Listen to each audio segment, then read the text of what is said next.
honestly, this is very interesting in why it happens. We might wonder, why would God allow the gospel to be opposed? Why would God allow Saul to be kicked out of one city and sent to another? Interestingly enough, it seems God used this to direct Paul and to direct his ministry to other places.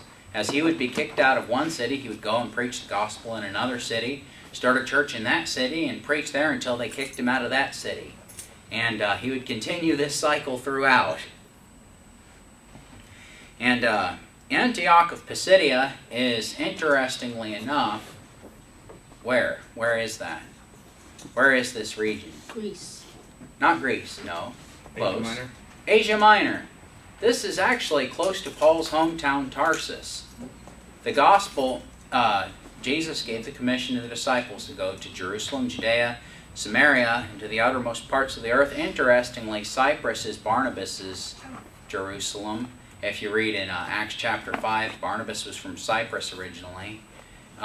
This area, Pisidia, is actually just about, you could almost call it the Apostle Paul's Judea, or maybe his Samaria. This is very close to his original hometown of Tarsus. And they preached the gospel in Pisidia, and they were rejected. Well, capital letter C, the gospel to Iconium. And that's Acts chapter 14, verses 1 through 7. They come to Iconium, which is another nearby city. They preach the gospel, and it says, a multitude both of the Jews and also of the Greeks believed. That's 14 verse 1. Verse 2 says, but the unbelieving Jews stirred up the Gentiles and made their minds evil affected against the brethren. And, well, to make a long story short, if you will, as they're planning to stone him, Paul and Barnabas make their way out of town, and they come to Derbe and Lystra. This region, it says cities of Lycaonia in verse 6. This is a region of Lycaonia. It's another region in Asia Minor. And it says, and there they preached the gospel. Notice this is the focus of the Apostle Paul's life. This has been the focus of everybody's life in the book of Acts who was doing what they were supposed to be doing. They were preaching the gospel through the power of the Holy Spirit.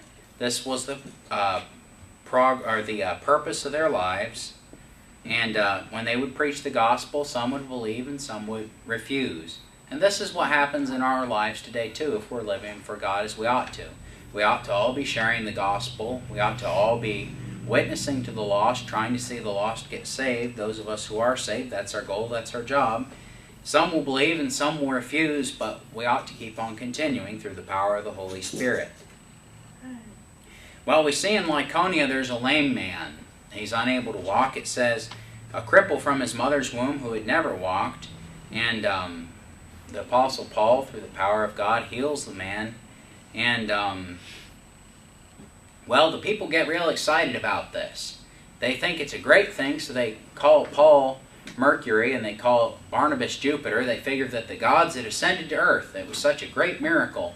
And Paul and Barnabas barely are able to stop the people from sacrificing unto them.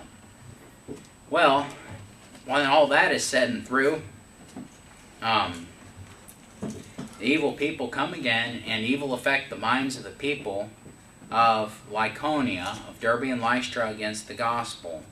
And it says in verse 19, and there came thither certain Jews from Antioch and Iconium, who had persuaded the people, and having stoned Paul, drew him out of the city, supposing he had been dead. So the Apostle Paul gets stoned basically to death.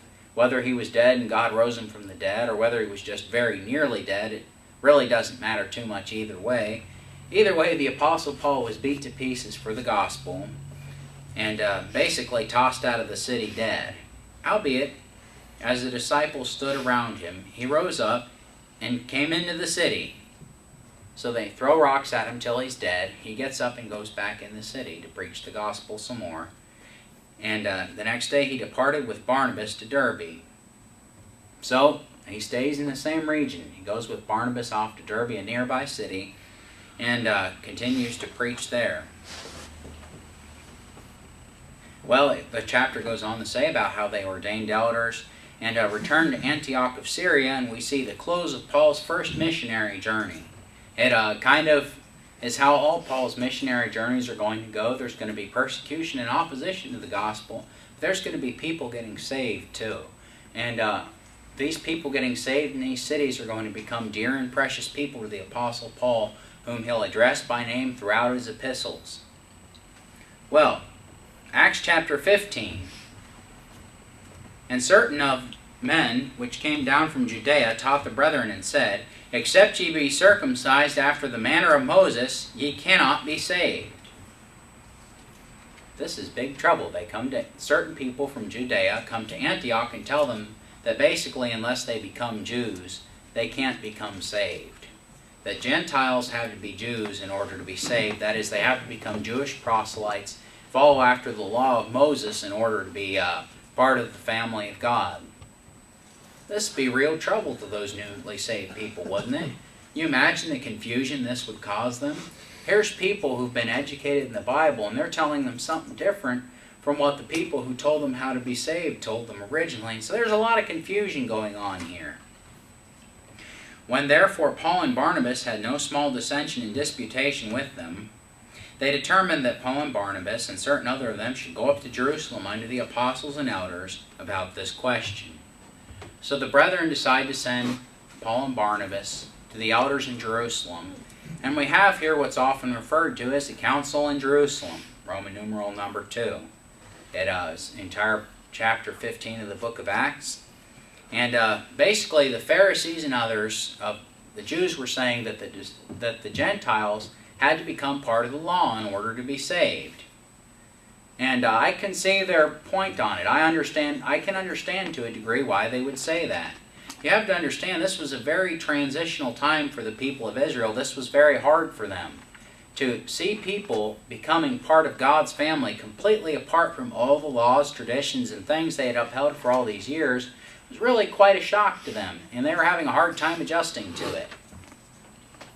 Well, it says in verse 7, Peter rose up and said unto them, Men and brethren, ye know how that a good while ago God made choice among us that the Gentiles by my mouth should hear the word of the gospel and believe.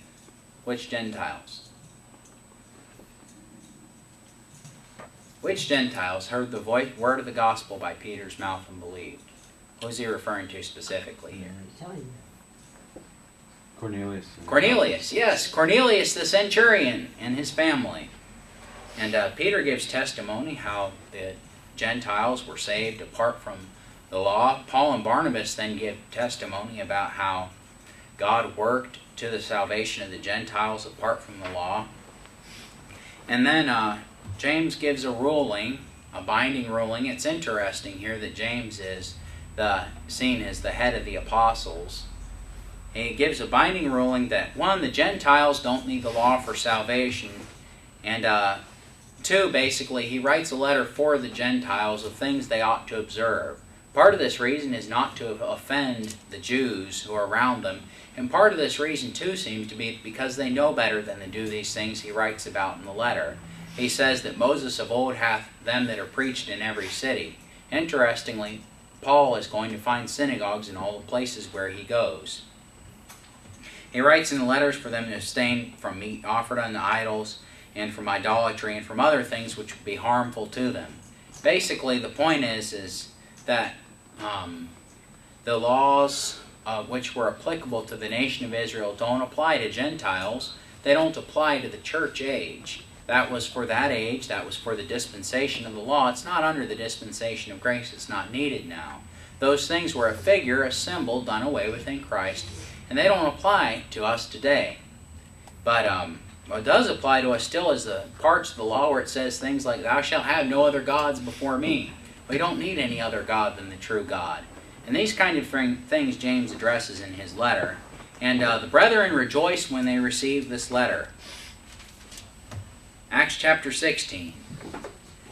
Then came he, that is Paul, to Derbe and Lystra, and behold, a certain disciple was there, named Timotheus, son of a certain woman, which was a Jewess, and believed, but his father was a Greek.